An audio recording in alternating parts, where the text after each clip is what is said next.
ves os nenos pequeniños correndo polos lameiros, porque xa dende a barriga soñan con ser peliqueiros.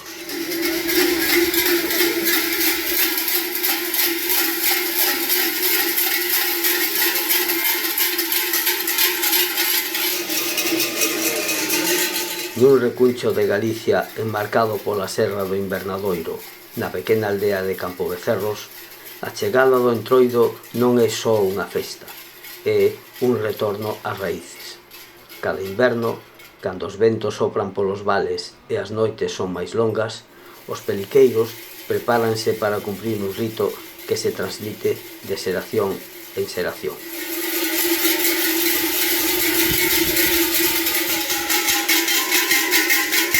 Os peliqueiros percorren as rúas coa firmeza dos que levan a historia no corpo. Cada carreira entre as casas, cada golpe de choco, resoa como un eco do pasado, lembranza de tempos antigos nos que o Entroido era un rito de fertilidade, de purificación e de forza colectiva. Pero hoxe tamén é festa, encontro e memoria compartida. A xente saúda, ri e ás veces se esconde respectando a autoridade simbólica destes gardiáns do tempo.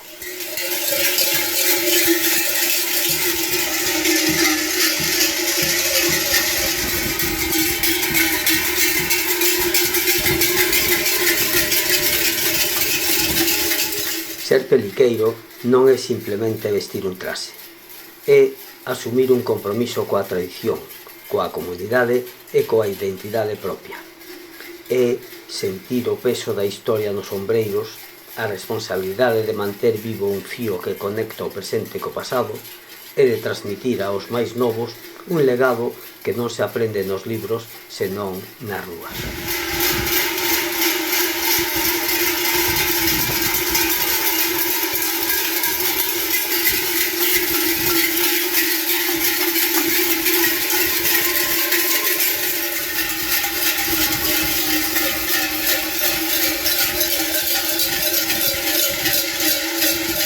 O peliqueiro é a autoridade suprema durante os días do Entroido. A súa presenza é sagrada e a súa inmunidade absoluta.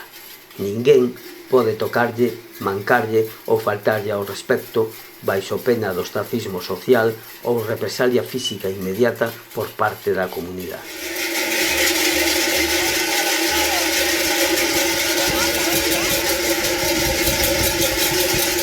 É a figura central do Entroido, cuxa orixe estaría nas festas pagás protohistóricas que responden a rituais de fertilidade da terra, da muller ou do gando, e incluso buscan a expulsión de demos e espíritus malignos. Existiría unha simboloxía concreta na particular indumentaria dos personaxes que ostenta o triplo poder, relixioso, xudicial e social, que se simbolizan o relixioso na mitra, o xudicial na zamarra e o social nas súas prerrogativas como autoridade do ciclo e no mantemento da orde.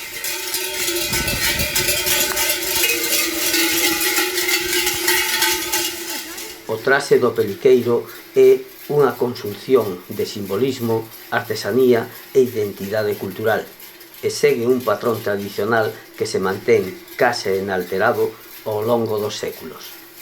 Consta de máscara, feita de madeira, de amieiro ou bidueiro, coa parte posterior recuberta por pel animal, a pelica, que cobre a cabeza e cae polas costas, dando nome ao personaxe.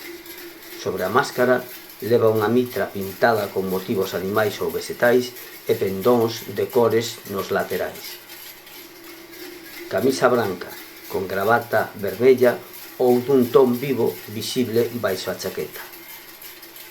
Chaqueta curta con galóns e decoración, ás veces con estilos inspirados nas prendas antigas, que pecha por diante con fitas elazadas.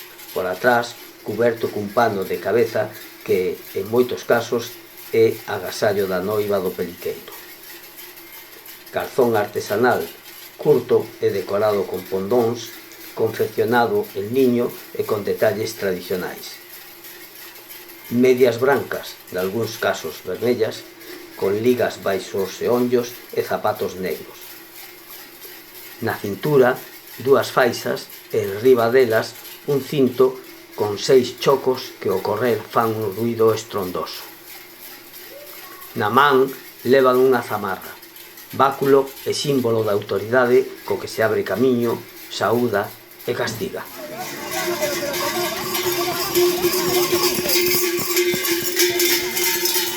Este traxe, profundamente enraizado na historia local, non só representa a figura festiva máis emblemática de Campo de Cerros, no concello de Castrelo do Val, senón tamén de Laza, Castro de Laza, de onde é originaria a figura do peliqueiro, e Matamá, no concello de Laza.